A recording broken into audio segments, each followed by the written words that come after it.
Will Phantasm 2 ever see the light of day on DVD?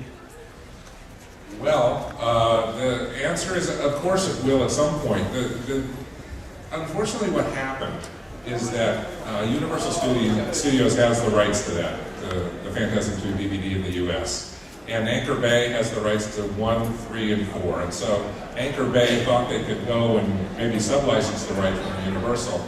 But I found out there's this one little rivalry problem between them. As many years ago, somebody over at Universal licensed the Army of Darkness rights to Anchor Bay. And as we all know, they sold zillions and zillions of not only units, but they made zillions of different editions of the thing. And I think that in a funny way, Universal, it didn't hit them that good. Like, why should we license our stuff when people can go make money? So I think the idea that, Anchor Bay is to go and get the rights from Universal, I don't know that those companies are working in that way. So hard to say when. I think, we try to contact, whenever we have the opportunity, somebody at Universal, we ask them what's going on, but frankly, sequels with Roman numerals attached are pretty low on their radar, I'm sorry to say.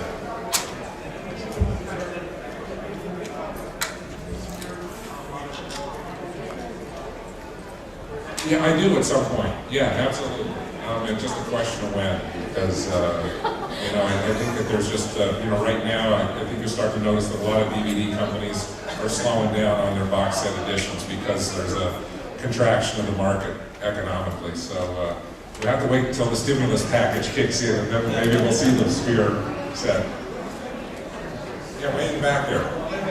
Oh, okay, yes. In Phantasm 3 special features, it shows Mike and Reggie running from the tall man underground. What was that scene? Hey Mike, can you tell us about, Reggie, can you tell us about that? Remember in Phantasm 3, there was a sequence where Mike and Reggie are running through an underground cavern, and then this orifice-type door opens and they dive through. Do you remember that sequence? Yeah, I think I do, Jack. Jack, right? Yeah. What about it though? It's like Phantasm is so far out, it's, where are we going? What's going on? It's like, what's happening? So what the hell's going on? That's one of the greatest lines in the first film. It's like, what the hell is going on?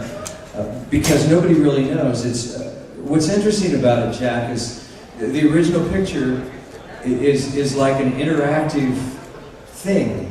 Before interactive, the term was ever really, invented. And because it makes you think, makes you wonder, and it makes you wonder where the characters are going, where you fit in as an observer, what the hell's going on? Now, I've often thought that you could probably make a movie of people in movies going, what the hell's going on? Couldn't you? Just about every movie you see, somebody says that, and it's a good question, Jack. Sir, I'm sorry, but I was just wondering, like, when you started making movies, did you enjoy scaring people, or did you kind of like get off making people like scared and stuff? Where's the question coming from? There we are. Thank you. Voice out of nowhere. Yes. Could you repeat the question? We were searching over here for you and couldn't find you. So, when you scare people, do you enjoy scaring people, like enjoying their reaction? Oh, hell yeah! Or do you enjoy your own reaction to scaring people, like getting off on scaring people? No, I enjoy scaring people. Look, imagine if you're a filmmaker, right? Okay, so I'll play the audience. So you're watching the drama, right? And here's what the people do. Is that the reaction you want? Or a comedy? Ha, ha, ha, ha. Is that what you want? There you go. Oh, shit! Now, for a filmmaker, that is a response from an audience. So I made this, Reggie and I worked on this picture together, Kenny and Company, and we made this little movie, and there's a scene in a haunted house, and this guy in a monster costume jumps out, and we got that response in the one scene from the audience, and I saw that, and I thought, I have got to make a horror movie where we have lots of those, and that's where the Phantasm came from. So like one day you're sitting around with your boy, You're like, man, we're gonna sit around and we're gonna get scared, and we're gonna make this fucking movie, and we're they'll like jump out of corners and scared or whatever, and that's what made you want to make horror movies? Well, first off, I was a great fan of horror movies, as I think all of us were in our youth. In fact, can you guys tell me which of the movies that were influences for you in terms of horror films? I mean, which were the ones that really scared you first? Psycho, baby. Psycho. Yeah, pretty much all the Alfred Hitchcock stuff was really good for me, but I think the picture that, I mean, you know, I grew up, you know, watching, you know, Frankenstein, Dracula, you know, and all the various films that followed that. But the picture that scared me the worst, I was like 11 years old, and we got preview tickets to go see Invasion of the Body Snatchers.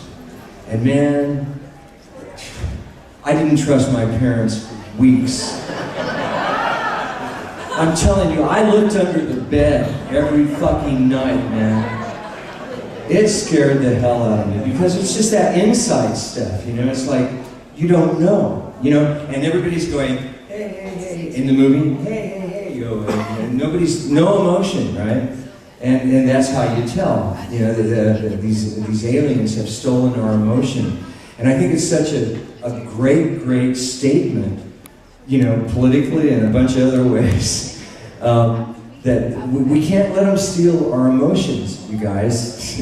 And that's what creativity and that's what filmmaking, that's what music is all about. You know, I gotta say that Pleasantville is a pretty scary film too, in its way. If you recall the film, you know, everything is flat, everything is black and white, and then they start getting into the colors of life, the colors of emotion, the colors of anger, the colors of sexual lust. You know, they get into life. Damn it! And yeah, so that's why Invasion was the scariest movie for me. Kat, how about you? What? Exorcist. Exorcist. I was not able to sleep in my room for like 2 weeks because we had one of those pull-down ladders to go to the attic, and it was right in front of my room. And I couldn't go underneath that, and I had a 4-poster bed. So that was 2 weeks. I had to sleep in my brother's room. It was bad. It scared the crap out of me. Awesome. Alrighty, then I'll have a tough one.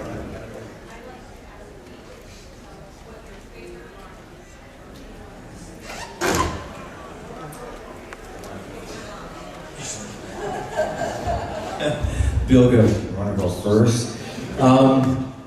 You know, I'm kind of fond of, you know, when we, in Phantasm 2, when we pick up alchemy, and, you know, Mike is asleep, James is asleep in the front seat, and he has this vision of this, you know, hot chick out with her thumb out, and then he wakes up and he looks in the back seat, and Reg has already picked her up.